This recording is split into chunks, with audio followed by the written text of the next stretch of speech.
How much does it cost to open a card shop or game store? I don't think there's a blanket answer for that, as all the costs will be a little different considering how big a space you have, where you're located, what's your build out, what are you going to offer. A lot of those things will affect the overall startup costs that would need to take to actually open up a shop. Today I'm going to share with you some of these startup costs that we have incurred already from the beginning to where we're at now, to hopefully give you an idea of maybe a general ballpark of where you could possibly be at if you're looking to also open up your own shop or game store. These are our costs. It's not a one size fits all. I'll go over our shop size and what that costs for us to rent it out.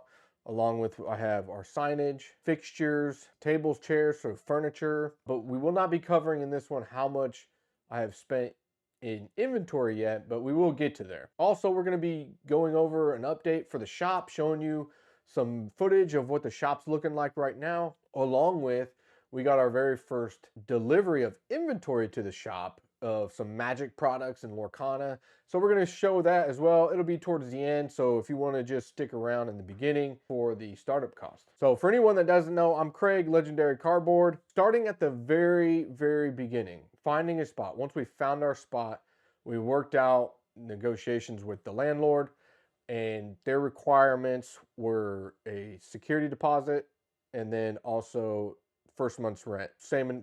The security deposit was the equivalent to the month's rent. So for us, 1,800 square feet is the size of our location, or the size of our shop, and our rent for us is around $4,500 a month, and that also required a security deposit of $4,500. So that cost us around $9,000. Now, we were also required to carry insurance, and I know I mentioned this in a video before, but we had to have insurance right off the get-go, even though we had nothing in there, right? We had to have insurance.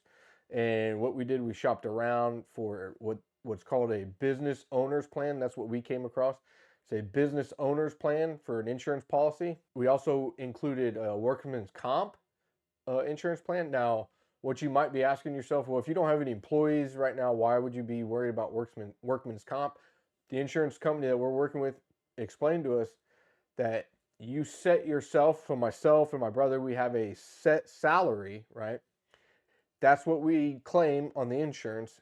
And the workman's comp, should something happen to both of us and we can't, or something happened to us and we can't physically work, and so our shop is either closed or one of us we're not able to open as long, the workman's comp insurance will cover that salary that we claimed, or up to that salary claimed, while we were not able to physically work at the shop. Now, we also had to, because we're Houston, we're required to carry flood insurance. So our flood insurance, the landlord also required us to carry flood insurance because of where we're located. So all said and done with insurance, we were right around, for the year, $2,400. So $2,400, another upfront cost that we just paid for the year. Now, the next thing that we were shopping around for was an exterior sign, because when you start working and trying to apply for a lot of these distribution companies, they want to see your exterior sign. Now, what I did was I sent them with applications and then sent them emails showing our sign design, and some of them that was acceptable. Some of them have gotten back to me saying, no, you got to wait till your store is up and running and you have a sign in place before we can open an account for you. But however, some of them did allow it. And so the sign up front, right? So our total sign cost was just under $7,000, and that's for the big exterior sign that'll be outside storefront. And we had to pay a 50% deposit on that up front to get the manufacturing going. And so for us, that was right around the $3,500 mark up front to get that sign, and then we're due to pay the other $3,500 once they get the sign installed for us. Now, for inside the shop, so we've gotten our fixtures, so we got to go through, we got to build them still, but for all of our fixtures, we were able to source those locally. For us, we didn't want to buy used, so you could probably save on cost if you want to shop around and look for some used displays and fixtures like that. So when I'm talking fixtures, I'm talking about our display cases, the cash wrap, and our slat wall with all the bracketing and shelving. So for us, because we shopped locally, we saved on shipping costs, and that came in just under the $4,000 mark, so we're right around $3,900 for all of our fixtures. And what we got with that, we got 5 sheets of 8x4 slat wall, so 4 feet high, 8 feet wide. We've got 4 display cases, one of them being a corner piece. So we got 2 6-foot display cases with a corner to make an L, and then we got a 4-foot display case. And then we got a 4-foot cash wrap, so a little shelf area, basically what they call it a service desk. I know in the industry they call it a cash wrap, but service desk where our cash register will go. Tables and chairs. So we went ahead and we've got our tables and chairs for all of our play space already, and that was for all of them together. So this is going to be a total of 8 5-foot tables that we'll have put together to make a 10-foot table, keeping them at the 2 separate 5-footers just to have some maneuverability if we need to make adjustments during game times, during events, things like that. And then we got a total of 40 chairs to have a few extra should the need arise. And then so all together for tables and chairs, we spent around $4,600 on all that because we got some nicer stuff, not top of the line stuff, but some nicer stuff. I'm sure you could cut some costs if you want to go lower. I've seen where they've just got the fold-up tables and chairs that you can get from Costco, and those are pretty cheap. That's the shipping. My little shipping table behind me, that's a Costco fold-up table. It's actually pretty nice. But we wanted to look nice. We wanted to look kind of like a chain, like we're a franchise or a chain store. So that's what we opted for, some of the nicer quality. So all in all right now, not including inventory, okay, not including all the money I've spent on inventory, we're right under $27,000. So $26,900. That's what our startup costs have been so far. So like I said, every situation is going to be different depending on what your store, what you want in your store, your size, right? The size of your location, your build out, all that. We're lucky because our landlord is giving us up to a certain amount for our build out. So all the construction that's going on within the space, and the contractors we're working with gave us the heads up like, hey, no problem, we'll keep you within budget. So we should not be paying anything out of pocket for that. But still, things that we still have to purchase. We plan on having 4 televisions in the shop. We're gonna have a sound system, so music's playing. We got our esports lounge. We still got to buy all the PCs, the gaming chairs, desks, all the mouse, keyboard, right? Headphones, all that type of stuff. So we still got a lot to go. We could probably easily spend another $26,000, and we're not even looking at any sort of inventory yet.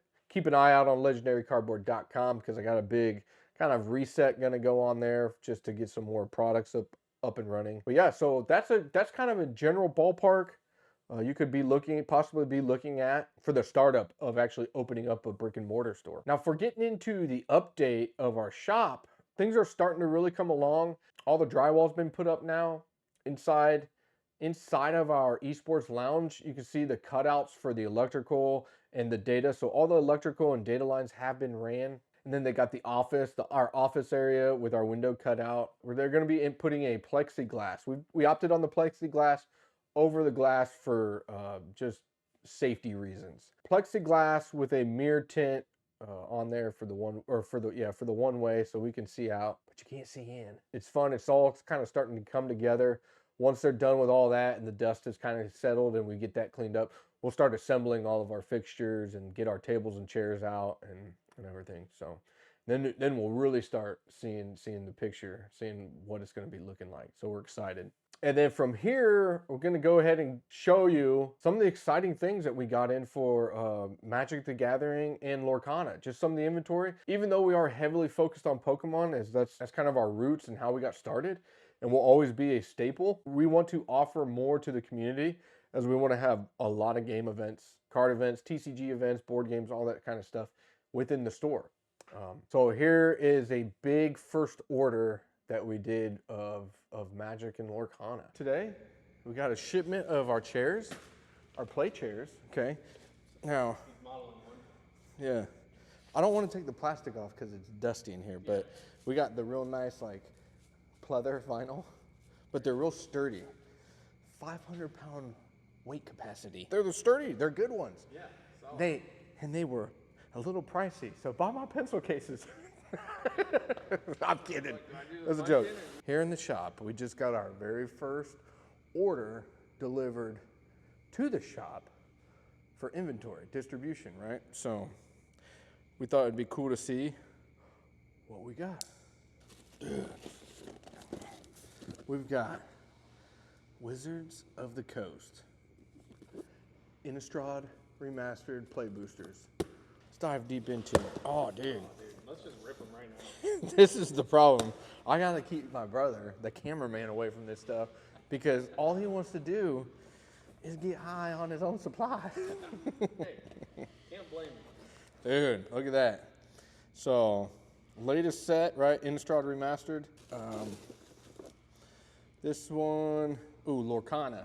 Lorcana's kind of become a favorite of ours to rip, especially Chad. I'm addicted. He is addicted to the Lorcana packs. Okay, so we got a bunch of sleeved boosters of Rise of the Floodborn.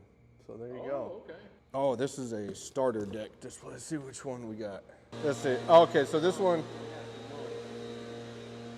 the leaf blower guy, I think is just doing it on purpose at this point. So we got the starter decks for Shimmering Skies. There you go on that one, that box there. Okay, this is a different set. Set 6. What was that one? Is that the latest? Oh, I think this is the Azurite one, right? Yeah, Azurite. See, starter decks there. Okay. Okay, case of those. Yeah, so boosters, theme boosters of Strixhaven. Two boxes of those. Dude, we got some play boosters. Modern Horizons 3. These ones hurt the pocketbook. Those ones. Hey, for all of you that are curious about distribution, guess what? When products do really well on the secondhand market, distribution ups the prices. So I didn't buy these to make money. I just bought them to have them available in the store. So there you go. We got 3. I think that's all I ordered was 3 of those. Bunch more Strixhaven boosters. 12 count starter set. Oh, dude, here we go. Check this out. Dude, the first chapter. Yeah, starter decks. Bunch of starter decks from the first chapter. So. Oh.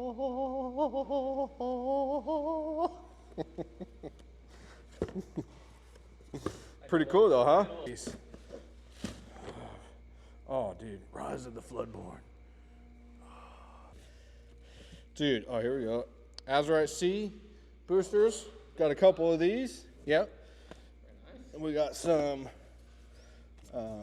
booster boxes of Shimmering Skies. Okay. I think this is the other case of, another, because I bought 2 cases of Innistrad Remastered. Oh, this is the Karloff Manor play boosters. I know from my Magic research, it's not the most well-received set, but there are some cards in the set that people like for Commander, so I figured we could have packs available for that sort of stuff. I did order some of these. Remember we bought one of these? Yeah, that help you get up and running for playing. Teaches the game. So I bought like 3 of them. Set 3? What's set 3? Set 3 because a bunch more sleeve boosters of, Inklands, into the Inklands. There you go. So a bunch of sleeve boosters of that. What was set 6? Was that the Azurite C? I think so. It might be. Oh wait, no, these are a couple different ones in here. What do we got? Oh, yeah. Oh, okay, so yeah. A bunch of play boosters of, looks like there's 4 play boosters in there of Azurite C. Yeah, Shimmering Skies. So another 4 boosters of Shimmering Skies. And that's going to do it for the first inventory delivery to the shop. Dude, cut. Hey, so that's going to do it for this one, guys. I hope you got some insight on possible startup costs, things to think about, things to look into if you're interested in opening your own physical location. And of course, always, if you have questions, leave them in the comments. I reply to all comments that we receive. So we're here. This channel is about helping others grow, helping others as we learn, as I'm still learning every day. I still don't know what I'm doing. So, and as always, stay legendary, and we'll see you down the road.